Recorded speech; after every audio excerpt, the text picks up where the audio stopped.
Good afternoon, ladies and gentlemen. I am Faizan, moderator for this conference. Welcome to the conference call of Garden Reach Shipbuilders and Engineers Limited, arranged by Concept Investor Relations to discuss its Q3 and 9 months FY21 results.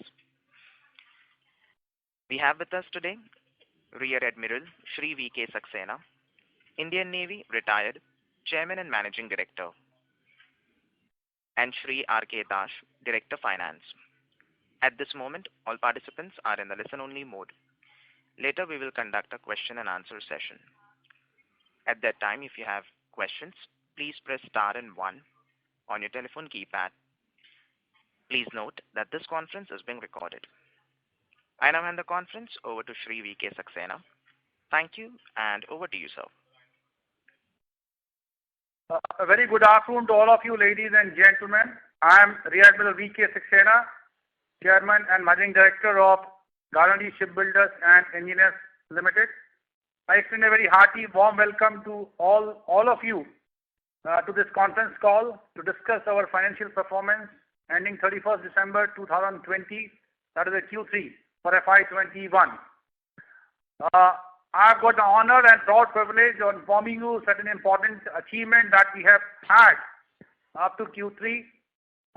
In fact, I'm very happy to inform you all that Q3 has been quite encouraging for us as against the troubles and difficulties what we have faced in the Q1 and Q2 because of the known issue of the COVID-19 related challenges. And we were trying hard with new ideas, new methods, new strategies, new systems to be put in place. And certainly those things have paid some good dividend in terms of the better results in the Q3 of FY21. And when we ended the year 2020, that is on 31st of December calendar year, we have really achieved a number of important milestones in the month of December itself. In fact, before that, you are aware that we have already delivered ships during the pandemic. On 8th of June, we have delivered the fast petrol vessel to the Indian Navy. Thereafter, we conducted number of sea sorties for the landing craft utility ship of the last one of the series of 8 ships which were under construction. December, we had on 1st December, we completed the keel laying of the second survey vessel large. You all know that we have got a contract for construction of 4 survey vessel ships of the Indian Navy. The keel laying is basically performed when you have the complete block. One major block gets fabricated and put on these basically the dry dock or at the slipway. So that's a very important milestone in the construction phase of the ship. On 14th of December, we launched the first 17 Alpha ship, that is Stealth Missile Frigate, 6,600-ton ship, massive ship, ahead of schedule, 2 months ahead of schedule. And that was a very, very big event. And third thing which happened on 31st December, that last ship, LCU, after successful trials at sea, was delivered to the Indian Navy. With that, we successfully completed the LCU program of the Indian Navy. That is the construction of 8 landing craft utility ships for them. On the same day, we started the production of the ASW shallow water craft. You are all aware that we have got the contract for construction of 8 ASW corvette shallow water craft for the Indian Navy. And after the design phase, we have commenced the production of the first ship. So there are highlights of the year.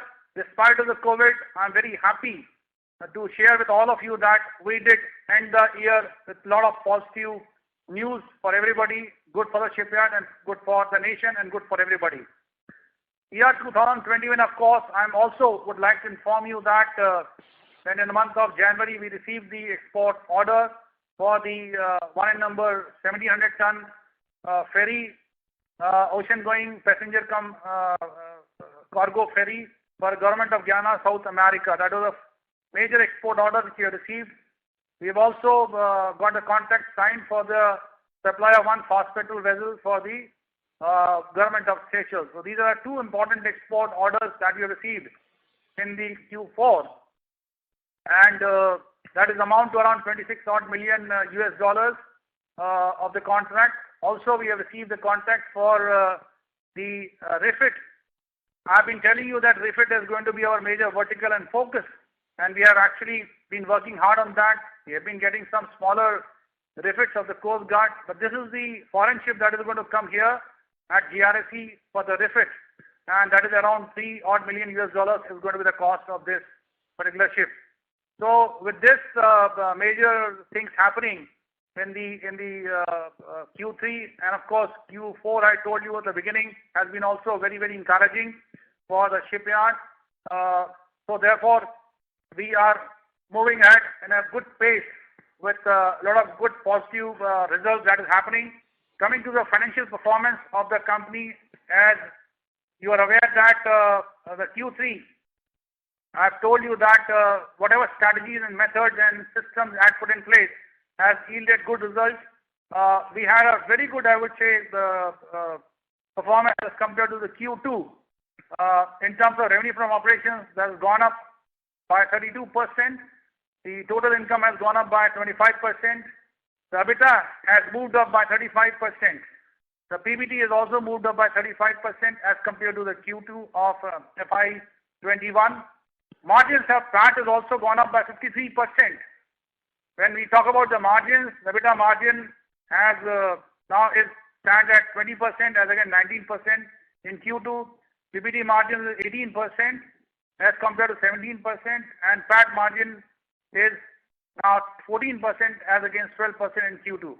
What it actually transpires that we are seeing a good, I would say, results of the initiative that we have taken, especially in the backdrop of the lot of troubles with regard to the manpower availability, the labor-intensive industry, which is what we are as a shipbuilding company.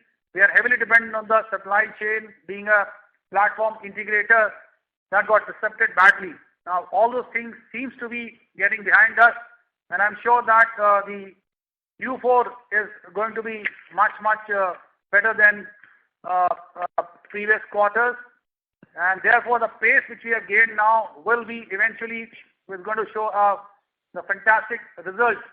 As far as the company is concerned, I am quite hopeful and quite buoyant with regard to the performance of the company in Q4 and beyond, because the number of orders, you know that we have got a healthy order book of 25,887 odd crores at this point of time. We have also received the two more orders for the export, and the fact that the three major projects of the Indian Navy that is already going on, you know that 17 Alpha stealth missile frigate project, 3 ships construction, then another project of 4 survey vessel launch, and another project 8 ASW shallow water craft. So that was actually 15 ships. So having the government of Guyana order for the ocean going vessels coming to us, that makes it 16 ships, and also the ship which we have given to the government of Seychelles, that was which was built for the Indian Coast Guard against the fast FPV program of 5-ship construction. We will be making another replacement ship for the Coast Guard. So altogether there will be 17 ships that would be there in on our plate, and that actually gives a lot of happiness and confidence to us. The way the ship construction are going on, the number of ships that would be under production in FY22 will be around, out of 17, around 12 ships will be under construction. In fact, for both the government of Guyana vessel as well as 6 fast patrol vessels for which we are going to be making it for the Coast Guard as a replacement vessel, the construction is going to be commencing in the next 2 months' time already. I'm also happy to inform you that all the 3 ships of the stealth missile frigate program are under different stages of construction.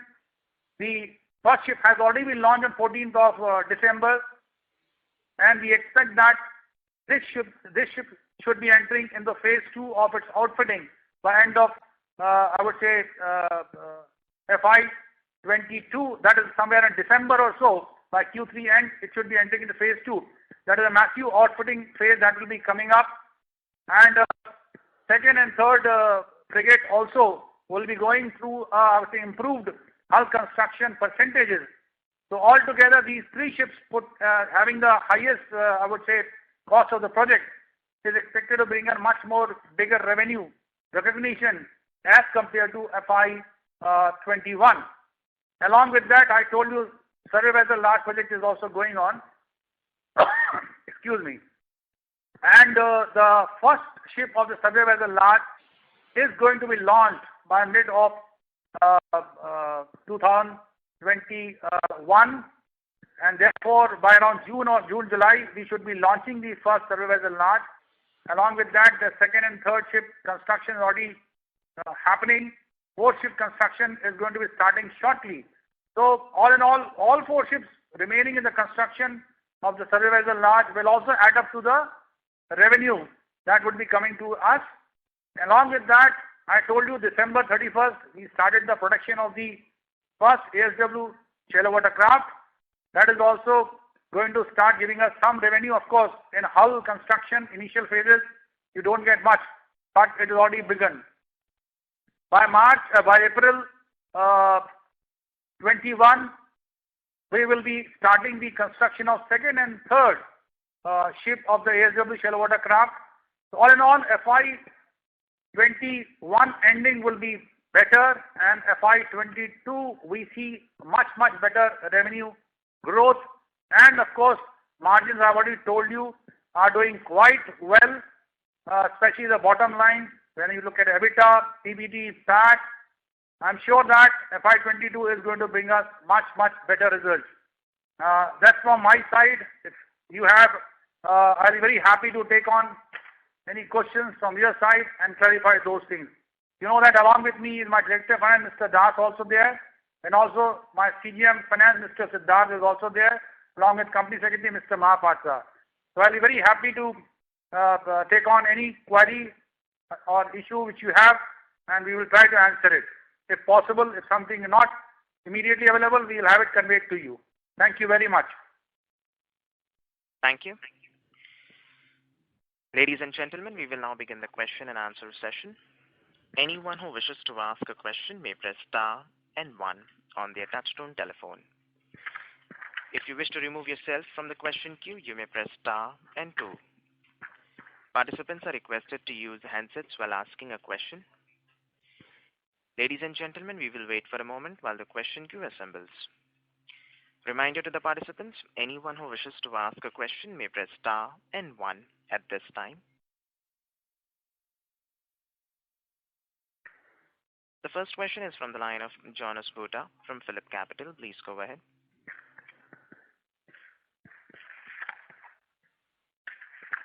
Mr. Bhutta, your line is in talk mode. Please go ahead with your question.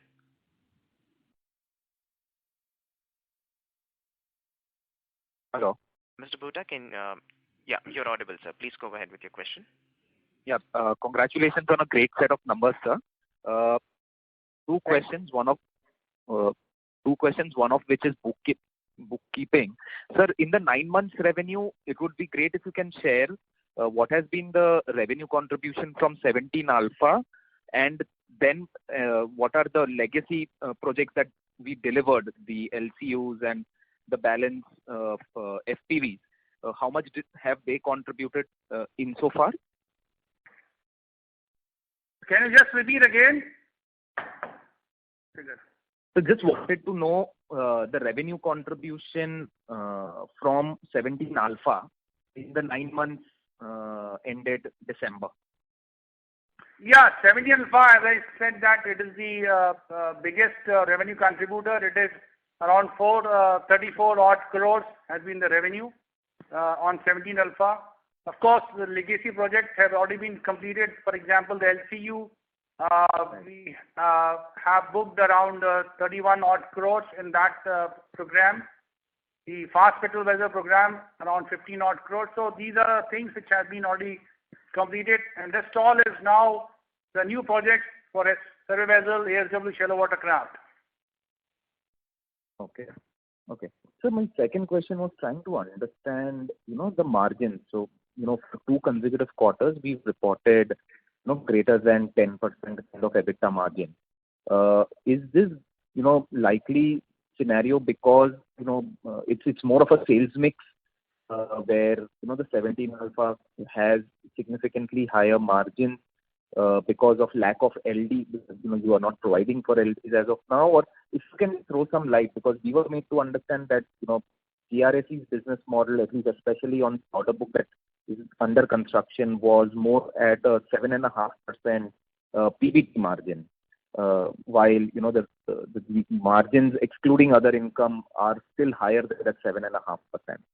And if DF can clarify whether the 7.5% PBT margin should include other income or is excluding other income. See, let me start from the last point which you have asked, is that, and in fact I've been, from last couple of interactions with all our investors, we are trying to clarify that while what you see on paper is the other income that is coming out of the interest component, but in the entire gamut of the, I would say, costing for the shipbuilding projects, when we go for putting our bid to the Indian Navy and MOD, we do not have any financing cost. No, we are not given the financing cost. Therefore, the stage payment that has been decided in the DPP provisions, there are 15 stage payments are there. We already factored those kind of payments that would be coming to us in stage 1, stage 2. Basically, we receive the payment against the milestone deliverables. So therefore, we always look at those kind of interest that would be coming us, not as a, I would say, anything to do with regard to our different expenditures and other things. It is going to be very much part and parcel of those projects for which we get the stage payments.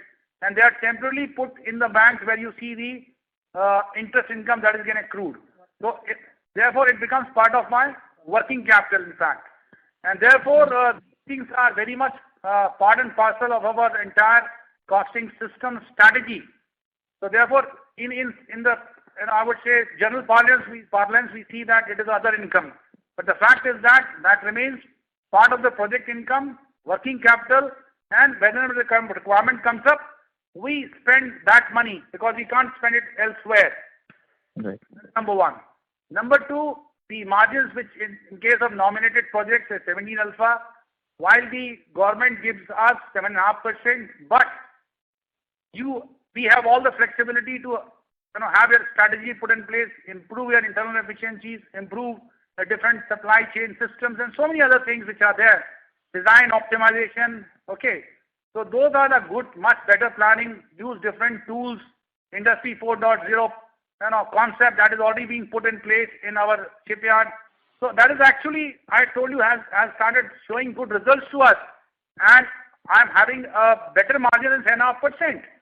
In fact, that is applicable to more tougher project of the one on a competitive bidding survey vessel, ESW shallow water project. So therefore, all in all, we see that the possibilities with regard to, while shipbuilding per se is a labor intensive, you don't have much greater margin as compared to any other industry. But within that, we are trying to do our best to improve the margins. That's why you are seeing that now, whether you talk about EBITDA margin, PBT margin, or PAT margins have really done well. And you see the track record from where we started a couple of years back and where we stand now with regard to the consistent improvement in our margins, despite of suffering from the pandemic, despite of having labor issues, despite of having total lockdown for 90 plus days. Nothing happened. Okay. And then therefore, supply chain disruptions. But we are fast catching up. That all reflect that what kind of internal efficiency improvement measures we have put strongly in place. That has given me the confidence and belief that what all things, in fact, the pandemic has driven us to learn new tactics, new strategy. That is, I'm sure that now we are seeing the good results. And we have to continue with the same strategies in the quarter to quarter, year on year and quarter on quarter. So I'm quite sure that we will have consistently good results in times to come. Great, sir. This is good to hear. And last question, if I can just squeeze in. So, has there been any LD provision in the 9 months, if at all? This time actually we don't have delivery that much, and we don't have any LD provision. Major provision already we have provided. You might be knowing that as per Ind AS, whenever anything is due for provision, due for delivery, all the provision has to be met.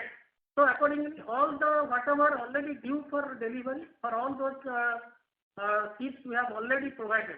So then there will be no major LD provision during the year. So we don't have, to summarize that, we don't have any requirement as of now in accordance with the Ind AS, and this financially we don't expect. Got it. Thank you, sir, and all the very best, sir. Thank you so much. Thank you. The next question is from the line of Abhijit Mitra from ICICI Securities. Please go ahead. Yeah, thanks for taking my question. My first question is on the execution outlook for the next couple of years. You did mention that FY21 will be better than initially thought, and FY22 would be much better than 21. So if you can sort of highlight project-wise execution targets that you see now feasible based on the current order book, that will help a lot. Thanks. I would like to first clarify to you that when I say that FY21 will be better, from the point of view of the troubles we have faced quarter on quarter in FY21, so Q4 is going to be, I said, Q4 would be further better than the Q3. But certainly FY21 will not be, I would say, better in terms of the FY20. So despite of the challenges and suffering, while the top line may not be good because of the obvious reasons of the lockdowns, non-availability of the labor, and a lot of disruption in supply chain, equipment items not being available, those certain things cannot be, I would say, circumvented, so they will always remain. But the fact is that the changes and improvement that have been done, while top line remains, I would say, a little sluggish as compared to FY20 when you see. If you see that FY21 Q3 with respect to FY20 Q3, there FY23 20 Q3 it was revenue from operation was around 370 odd crores. I have fast caught up and come so close despite of those backlog and troubles in Q3 of FY21. We have come to 360. But you see the improvements in the margins. There is substantial improvement in the margins because of the much more improvements in the internal efficiencies and the process procedures. Like if you see the EBITDA, if I compare with Q3 of 20 to 20 to 21, you see there's around 62% EBITDA improvement. PBT has gone up by 78%. PAT has gone up by 95%. Margins, if you talk about that, EBITDA margin has gone up by 8%, PBT 8%, and PAT 7%. So this is the comparison I'm trying to make out between the bottom line and other margin factors, even compared with the non-COVID year. So that is actually, if you see that in effect, we have done very, very well. I will not say reasonably well, but we have done very well. Coming back to the future outlook, as you correctly asked for, is that we have already completed the LCU project, and we have already signed the two contracts for the export vessels. That is 26 odd million US dollars worth. Two contracts. Export has been my focus area, and it has started showing results to a good extent. Of course, not a very, very hugely big order, but it's better to start from somewhere. So one is for Government of Guyana, one 1700 ton vessel, and other one is we are going to be sending across one fast petrol vessel to the Government of Seychelles. You know that we have got the three major projects of the Indian Navy that amounts to 15 warship construction. Now having this Government of Guyana ferry coming in our way, and also the replacement vessel which we have given to Government of Seychelles for against the Coast Guard ship, that replacement vessel also is made. So in effect, there will be total 17 ships that would be having the orders with us. 25,887 odd crores is going to be the order value as of 31st of December 2020. So I've told that we already launched the first 17 Alpha. There's a big ship ahead of schedule, 2 months despite of COVID challenges. So now this ship is going to be in the second phase of the outfitting by, I would say, by November/December of 2021. And similarly, second and third stealth missile frigate, the construction already started, hull phase. So and similarly, survey vessel ship project, hull construction phase is on. And the first survey vessel ship, we expect to have it delivered by somewhere in the middle of 2020, I would say 23. So that is, sorry, my 22, middle of 22 it will be delivered.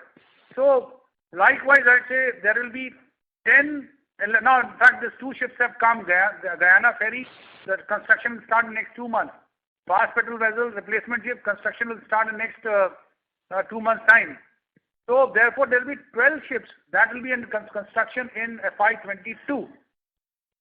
And cumulatively, we expect and 17 Alpha going into the, I would say, different zones of the construction, that is going to give us substantial amount of revenue from 17 Alpha itself. Similarly, the first survey vessel, when it goes to phase 2 of the outfitting, which gives you a lot of equipment will go on board ship after the launch happens. So in FY22, expect a lot of revenue that will be coming up on the first survey vessel large. Similarly, second, third ship survey vessel also will start giving us some amount of decent revenue. ASW shallow water craft, I told you the first ship construction has already commenced on 31st of December 2020. The second and third ship construction will commence in the month of April. So altogether, I see, if you see cumulatively the revenue booking that is going to happen against these, I would say 5 projects, that is certainly going to be much more brighter better as compared to FY21. And all these ships, as per the shipbuilding construction cycle, I told you this is left skewed bell curve. Okay. So therefore, we see that number of ships will be going into the phase 2 of the outfitting, and therefore we expect a much more larger revenue. And FY23, we are going to having much more better revenue as compared to FY22. So therefore, in effect, when you see that 25,887 odd crore is a total thing, and I have to complete it by FY27, based on this bell curve which I have told you, we expect that it will be peaking up somewhere in that 2024 or 25 or so. So therefore, cumulatively, all the ships will be giving us more and more revenue. So things would be much more better, and I think quite good as far as the total revenue growth of the shipyard is concerned. And with that, I've told you the margins we started showing should be good margins we expect. I hope I have answered. Yeah. This was extremely helpful. And I have one follow-up question, just to sort of see the incremental order bookings possibility. I think there are 4 or 5 projects which you have kept mentioning, and in fact, most of the shipyards keep mentioning. If you can sort of broadly highlight the status which they are in, including 8 fast petrol vessels, 12 air cushion vessels, 6 new generation missile vessels, and 2 multi-purpose vessels for the Yeah, Indian that's Navy. correct. We have already submitted our bids, and we are all expecting that when these will get opened up and who becomes the successful bidders. We are all waiting for it. So none of them has progressed beyond technical bids? Yeah, some projects have completed a technical evaluation. For example, the ACV is, I don't think that has moved anywhere. But new generation missile vessels, of course, it has completed that TNC phase, and we hope that very shortly they should be declaring the winner for that, or a successful bidder for that. Similarly, we have also waiting for the cadet training ship evaluation process. TNC is yet to happen.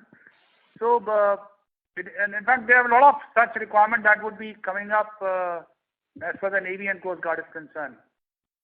and we are going forward with much more vigor and more push towards the export market. And you have seen the results that although not greatly huge, but we are seeing some interest in some of the friendly foreign countries for our products. So we are now moving in a full swing with regard to making some impact in terms of the export as well. Thanks.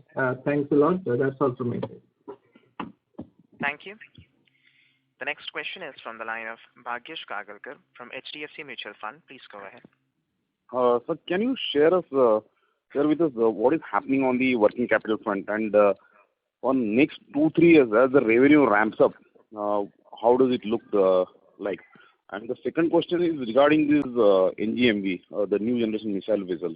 What is your sense, sir? Will this project be split like the P-17 Alpha was split between you and Madgav and you?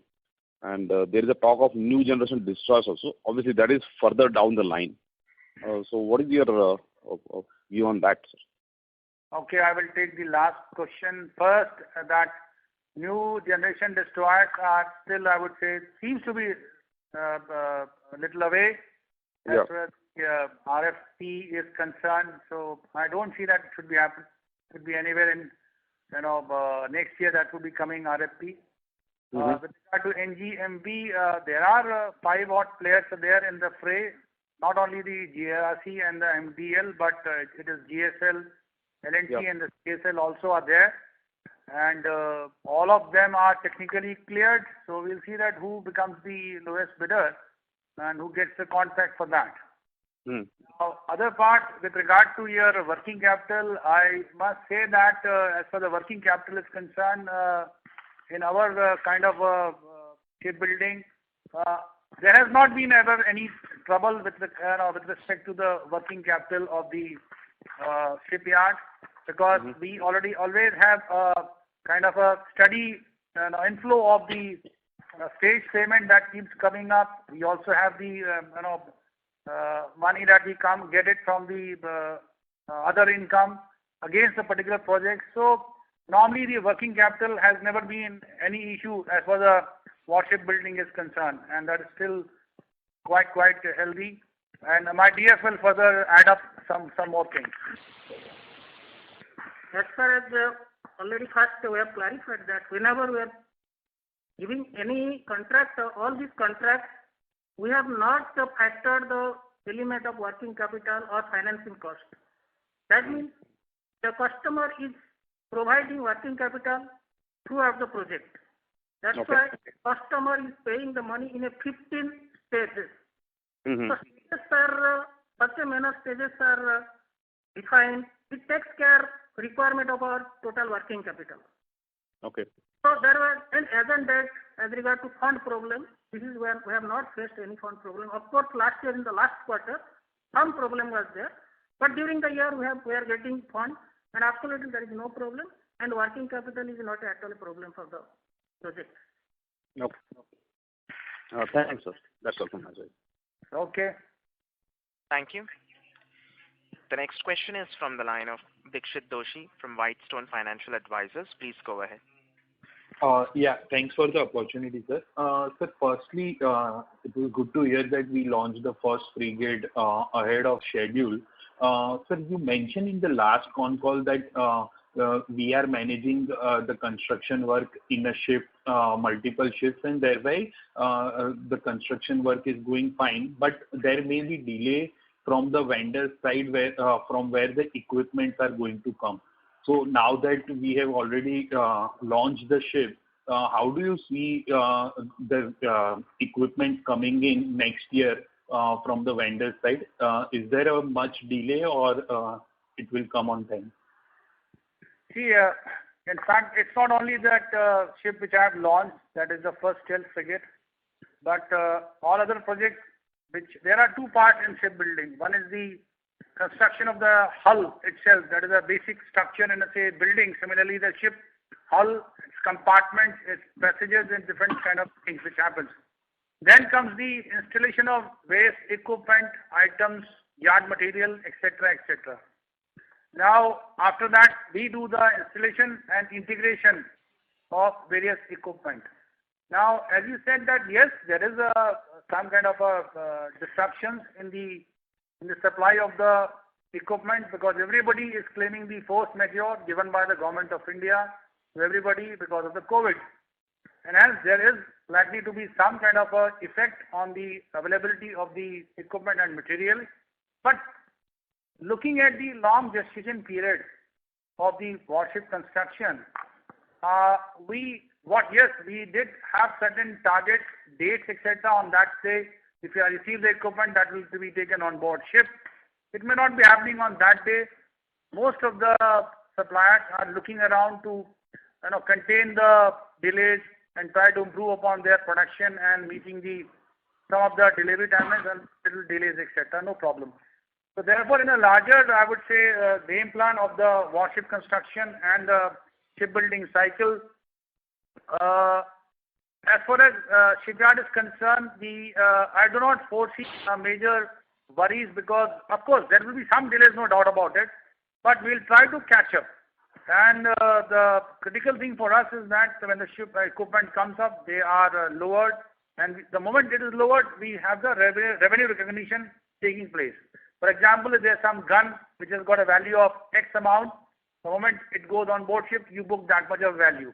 Similarly, if there's a gas turbine, say in a stealth frigate, that gas turbine is already gone on board ship. So therefore, you have booked the gas turbine. So therefore, in effect, the delay, etc., may not have a very, very major impact, because we have a time to catch up also. Okay. Second question is, sir, you mentioned that the margins are 7.5% PBT margin, and in a larger scheme of things, we consider the other income, interest income, also as a business income. So, and obviously anything above that is because of our efficiency. If I see the current quarter or even the 9 months numbers, we have done close to 13-14% PBT margin, including the other income. So this is substantial compared to the 7.5% margin. I mean, the efficiency is substantially higher. So is it sustainable kind of thing, or is it that on a, let's say, one ship is of 8,000 crores, so over the entire life, the profit will be 7.5%, and there may be some period where the margins will be 15%, and maybe some period the margins will be lesser. If you can just help to understand this. Let me tell you, it happens like this, that 7.5% is already given for 17 alpha. But you may lose out even that profit margin also that has been given to you if you don't efficiently execute the project. If you get unduly too much delayed on your account as a shipyard, not on account of delay in availability of the customer nominated equipment or customer supplied equipment. Because if the project gets delayed, the accountability is not on the shipyard. Therefore, we will not get penalized, while there may be some delays. So therefore, as I see the changes that have happened in the entire working culture of the shipyard over the last, you must be tracking the performance of the shipyard. It's not just this year or last year, but if you see last 4 years, how our improvement has happened, right from these PAT margins to the PBT margins and EBITDA margins. There's been a consistent improvements. That's what I want to say. And therefore, we have now trying to reach to some kind of a good figures where we should be able to my mind and this my own plans, I feel that we should try to, as a shipyard, certainly I should try to get that kind of margins. But as I said that subsequently,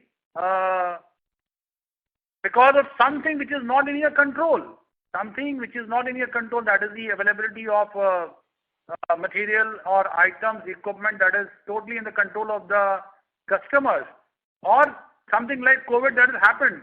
And we are all hoping that COVID should become better, should ease out. Therefore, things should be all back to normal. But these are the unforeseen things which happen. But as far as I am concerned, as a CMD and as a company, we are trying to see that if I have reached to a particular level of efficiencies, my systems have been put in place in a different manner, by putting down the best practices, by bringing in the Industry 4.0 practices in the automation, in my design, planning, in my quality assurance, in my production. So all these things are actually showing results. And over the period of time, I do hope that we should be able to maintain a decent level of margins. Okay. And now just two small questions. One, if you can update anything about the repairs and maintenance which we are trying to build. And secondly, on the OFS, so I understand that DIPAM has to decide on the OFS, but anything you can suggest? I mean, will that happen within this current financial year itself? See, I don't have any kind of control or other things, or certainly it is totally the decision of the DIPAM, Government of India. So they will take the decision at appropriate time for the OFS. So I certainly cannot say and commit that when it is going to happen. But as regard to the refit and repairs of the ships, which we have started off against this vertical, which is good, and results are showing off. We are now getting the refit order for one foreign ship, which is $3 million worth, and that refit will be starting next month itself. So this remains our focus area, this vertical of refit repair, and shortly we should be, I would say, also the another vertical which we are focusing on is the boat building and yard craft, ferry, etc. for Inland Water Authority requirement. As we are hearing, or you must have heard that we have signed the slew of MOUs during the Aero India show. We have signed the MOU with one number foreign firm for the electric propulsion and of course energy efficient propulsion system for the ferry, etc. and other vessels which can ply in the riverine area. So therefore, these are the future R&D projects that we are also being taken up. And we do hope that these verticals will help us in adding up to our revenues. And we see a good prospect for all such things, not only within India, but abroad as well. Okay, sir. That's it from my side. Thank you. Thank you. Thank you. Reminder to the participants, anyone who wishes to ask a question may press star and 1. The next question is from the line of Ashok Damani, individual investor. Please go ahead. Hello, good afternoon, sir. Good afternoon, Mr. Damani. Congratulations on a great set of numbers. Thank you. Sir, I have a question regarding your dividend policy. As we noticed, because as you just mentioned right now, we don't have any cash flow problems as such, because the interest income is used as working capital, and we get paid in advance. So, will we maintain a similar aggressive dividend payout policy? Mr. Damani, you all know that this is a kind of a thing which is going to be driven by the government policies and also by the board of directors. And we, as of now, continue to follow the government policy of the dividend distribution, whether it is 30% of the PAT or 5% of the net worth.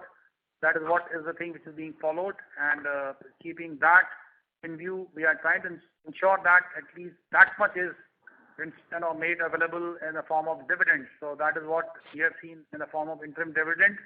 Despite of the issues of the COVID and other things, and we being a labor-intensive industry, and other challenges we have faced.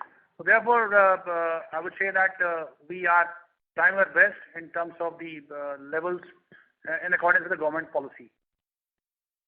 Okay. Thank you, sir. I think that answers my question. Thank you. Thank you. Participants, to ask a question, you may press star and 1. The next question is from the line of Samiksha Jain from ANS Wealth. Please go ahead. Hi, sir. This is Samiksha. So most of my questions are answered. I just have 2 questions, sir. So I think we had earlier guided for a capex of 140 crores in FY22 and 60 crores in FY23. So can we assume that these are the numbers that would be there, like a guidance for next 2 years for capex? See, as far as the FY21 is concerned, we have catered for the Goliath crane. That was a big one, and that is going to be capitalized in this financial year. The crane is going to be coming next this week itself, and should get installed in the next 1.5 to 2 months of time. before the end of the financial year. So that is a big amount of the capex that was planned in this FY21. FY22 and 3, of course, we have the plans in hand, and I'm sure that the figures which you have indicated earlier would be maintained. Okay.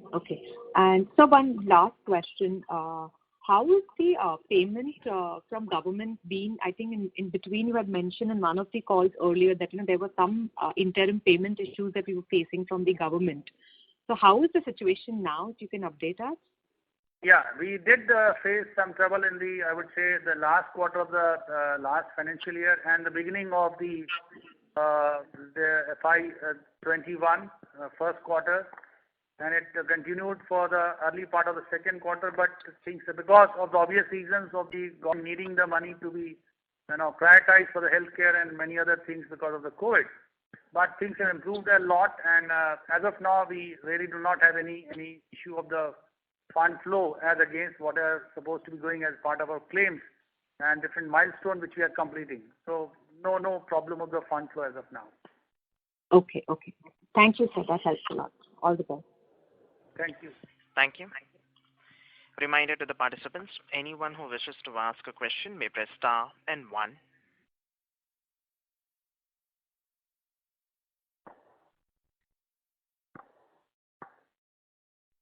As there are no further questions, I would now like to hand the conference over to Shri V.K. Saxena for closing comments. Ladies and gentlemen, once again, thank you very much for sparing your valuable time to be there with us to discuss and hear us out, our viewpoint, and of course the performance evaluation and whatever question you had in mind. I hope that we have been able to answer it to a satisfaction. And at the end, I can only assure all of you, all my valued investors, that the company is trying its best, and we are determined to improve despite of the challenges. And we have already shown in the end of, I would say, 2020 calendar year, December, different milestones have been achieved, unprecedented milestones. And we are going forward full steam with those changes and improvements in our strategies. And I expect that Q4 should be better than Q3. And thereafter, the number of ships that are under construction and picking up very fast, the backlog which we had because of the labor problems and the supply chain disruptions should not be there in FY22. With that hope, I'm sure and I'm very much hopeful that company is poised to do much better in FY22 and beyond. That's from my side. Thank you very much, and all the very best to all of you. Thank you. Ladies and gentlemen, if you have any further questions, please send us an email to gaurav.g@conceptpr.com. On behalf of Garden Reach Shipbuilders and Engineers Limited, that concludes this conference call. Thank you for joining us, and you may now disconnect your lines. Thank you. Thank you very much.